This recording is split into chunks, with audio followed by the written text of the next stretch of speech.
প্রিয় শিক্ষার্থী বন্ধুরা, তোমাদের সকলকে স্বাগত জানাই। আশা করি সবাই খুব ভালো আছো। আজ আমি তোমাদের দশম শ্রেণীর মডেল অ্যাক্টিভিটি টাস্ক ইতিহাস পার্ট 5 নিয়ে আলোচনা করব, যেটা তোমাদের আগস্ট মাসে দেয়া হবে। তাহলে চলো দেখি সমস্ত প্রশ্নগুলির সঠিক উত্তর। একের দাগের বলা হচ্ছে ক স্তম্ভের সাথে খ স্তম্ভ মেলাও। ক স্তম্ভে দেয়া আছে, দেখো 1.1-এ ভাইসরয়, চৈত্র মেলা, জমিদার সভা, বেঙ্গল টেকনিক্যাল ইনস্টিটিউট। আর খ স্তম্ভে দেয়া আছে রাধাকান্ত দেব, তারকনাথ পালিত, লর্ড কার্জন, নবগোপাল মিত্র। তোমরা বাঁ দিকে ক স্তম্ভে যেগুলো আছে সেগুলো আগে লিখে নিয়ে তারপর ডান দিকে যেটা মিল হবে খ স্তম্ভের পাশাপাশি লিখবে। তো ভাইসরয়ের সঙ্গে দেখো ওইকে মিল হচ্ছে গয়ের দাগে লর্ড ক্যানিং, তাহলে ভাইসরয়ের সমানে লর্ড ক্যানিং লিখবে। 1.2 চৈত্র মেলার সঙ্গে ঘয়ের দাগে নবগোপাল মিত্র। 1.3 জমিদার সভা, তার সঙ্গে হচ্ছে কয়ের দাগে রাধাকান্ত দেব। আর 1.4 বেঙ্গল টেকনিক্যাল ইনস্টিটিউটের সঙ্গে খয়েরটা তারকনাথ পালিত। এইবার দেখো 2-এর দাগের বলা হয়েছে সত্য বা মিথ্যা নির্ণয় করো। 2.1-এ বলা হয়েছে 1857 খ্রিস্টাব্দের বিদ্রোহের অভিঘাতে ভারতে ব্রিটিশ শাসনের সমাপ্তি ঘটেছিল। এইটা হবে সত্য। তোমরা লিখবে যে প্রদত্ত বিবৃতিটি সত্য।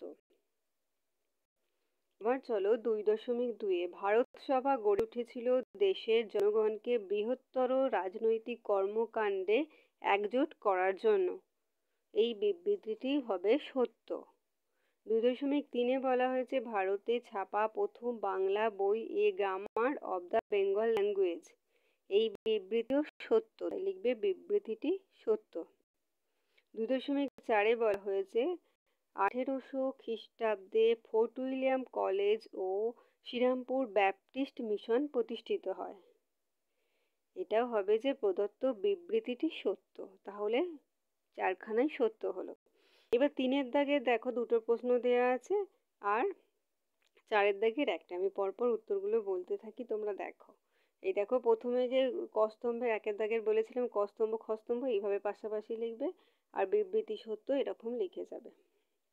চলো এবার যেটা বলবো সেটা হচ্ছে 3-এর দাগে 2টি বা 3টি বাক্যে নিচের প্রশ্নগুলির উত্তর দাও। 3.1-এ বলা হয়েছে মহেন্দ্রলাল সরকার কেন স্মরণীয়।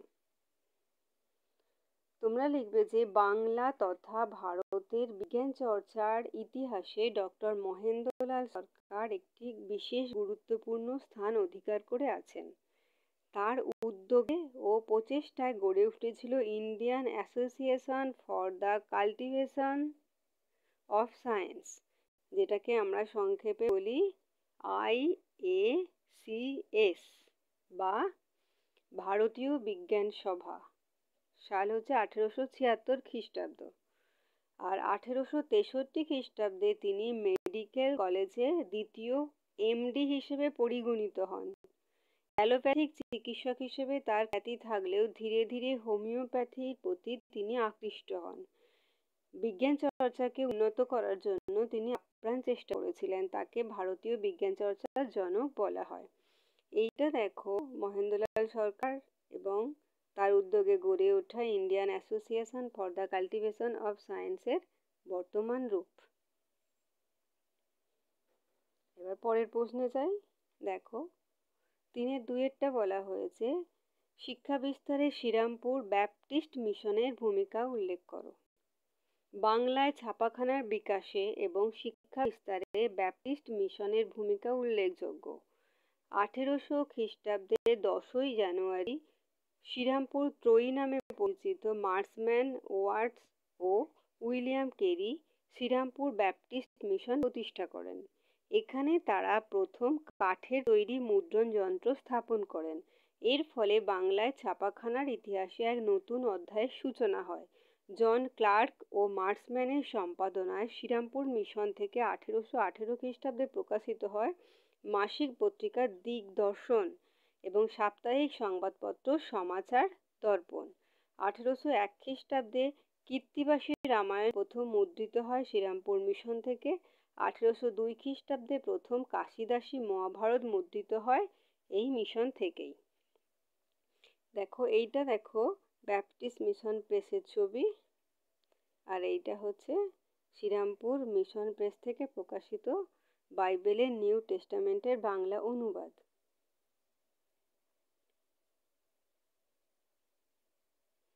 আচ্ছা, 4 দাগে দেখো 7 বা 8টি বাক্যের উত্তর দাও। রবীন্দ্রনাথ ঠাকুরের শিক্ষা চিন্তায় কোন দিকটি শান্তিনিকেতন প্রতিষ্ঠায় সব থেকে বেশি ফুটে উঠেছিল? ভূমিকাতে লিখবে কবিগুরু রবীন্দ্রনাথের শিক্ষা চিন্তায় প্রকৃতি, মানুষ ও শিক্ষার সমন্বয় ঘটেছিল। তার শান্তিনিকেতন প্রতিষ্ঠার একটি গুরুত্বপূর্ণ দিক ছিল প্রকৃতি ভাবনা ও প্রকৃতি চিন্তার সঙ্গে মানুষ ও শিক্ষা ব্যবস্থার মেলবন্ধন ঘটানো। রবীন্দ্রনাথের প্রকৃতি ও শিক্ষার সমন্বয়। রবীন্দ্রনাথ মনে করতেন প্রকৃতির সংস্পর্শে শিশুর দেহ মন সুগঠিত হয়। শিশু তার পরম সত্তাকে নিবিড়ভাবে অনুধাবন করতে পারে। রবীন্দ্রনাথ তার অরণ্য দেবতা প্রবন্ধে লিখেছিলেন, মানুষ অরণ্যকে ধ্বংস করে নিজেরই ক্ষতি ডেকে এনেছে। বায়ুকে নির্মল করার ভার যে গাছপালার ওপর, যার পত্র ঝরে গিয়ে ভূমিকে উর্বরতা দেয়, তাকেই সে নির্মূল করেছে। শিশু সমস্যা প্রবন্ধে লিখেছেন, ব্যস্ত শহরের কোলাহলমুখর অঞ্চলের চেয়ে শান্ত অনুকূল পরিবেশে গাছের তলায় শিক্ষা প্রদান অনেক বেশি উপযোগী। পরের পয়েন্টে লিখবে রবীন্দ্রনাথের শিক্ষা চিন্তায় মানুষ ও শিক্ষার সমন্বয়। মানুষের সঙ্গে শিক্ষার সমন্বয়ের জন্য পল্লীগ্রামের সঙ্গেও শান্তিনিকেতনের ঘনিষ্ঠ যোগাযোগ ছিল। শান্তিনিকেতন লাগোয়া কিছু গ্রামের মানুষের তৈরি প্রয়োজনীয় সামগ্রী বিক্রির ও সকলের মিলনের ক্ষেত্র হিসেবে পৌষ মেলার আয়োজন করা হয়। এই মেলায় আশপাশের গ্রামের মানুষেরা তাদের ঘরোয়া সামগ্রী যেমন মাটির হাঁড়ি, বেতের তৈরি ধামা, কুলো, লোহার তৈরি কড়াই, হাতা প্রভৃতি বিক্রি করে। তাছাড়া জমিতে উৎপন্ন ফসলও তারা বিক্রির জন্য নিয়ে আসে। অর্থাৎ বিশ্বভারতীর শিক্ষা ছিল মানবতা বোধের শিক্ষা, মূল্যবোধের শিক্ষা, যে শিক্ষা আজকের সমাজের জন্য অত্যন্ত জরুরি। এবার তোমরা লিখবে মূল্যায়ন। রবীন্দ্রনাথের শান্তিনিকেতন ভাবনা শুধু বাংলা বা ভারতে নয়, পৃথিবীর ইতিহাসে এক দিকচিহ্ন হয়ে আছে। দেশ বিদেশের বহু ছাত্র ও শিক্ষক এই প্রতিষ্ঠানের সঙ্গে যুক্ত হয়েছেন। রবীন্দ্রনাথ ঠাকুর তার বন্ধু আচার্য জগদীশচন্দ্র বসুকে এক চিঠিতে লিখেছিলেন, বিলাসিতা বর্জন ও ব্রহ্মচর্য অর্জন হলো ভারতীয় সংস্কৃতির বিশ্বজনীন ঐতিহ্য। যে শিক্ষা মূল্যবোধের জন্ম দেয় সেই শিক্ষাই প্রকৃত শিক্ষা। এটাই হলো রবীন্দ্র শিক্ষা দর্শনের মূল কথা। পাঠ্যক্রম, শিক্ষার পদ্ধতি, আদর্শ ইত্যাদি নানা দিক থেকে এই প্রতিষ্ঠানটি তৎকালীন অন্যান্য প্রতিষ্ঠানের থেকে স্বতন্ত্র ছিল। এই হয়ে গেল উত্তর। এইবার দেখো তোমাদের এটা ছবিটা দেখাচ্ছি। দেখো, শান্তিনিকেতনে ক্লাসের সময় রবীন্দ্রনাথের উপস্থিতি।